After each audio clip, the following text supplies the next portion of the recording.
Welcome to the Genius Factory. Enjoy the video. You start by enabling clipboard history, so Windows stores multiple items. Open Settings, go to System then Clipboard, and flip Clipboard History on. This allows you to press Win+V and see recent clips. Once done, make sure Sync Across Devices is enabled only if you want items shared to other PCs using your Microsoft account. You may also clear clipboard data here to remove sensitive entries. This gives you the foundation: multiple clip storage, quick access with Win+V, and optional. You now learn how to use and manage the stored clips.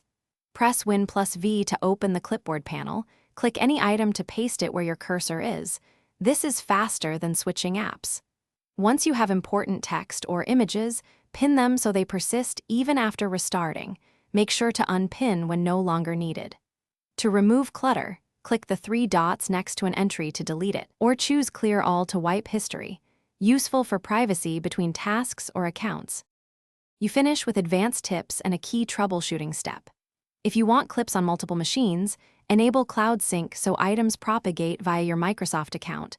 Be mindful of sensitive data.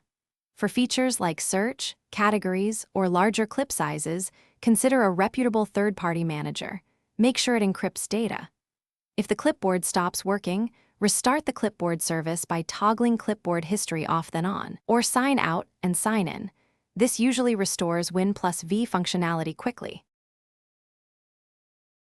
Thanks for watching. If you found this helpful, don't forget to like and subscribe.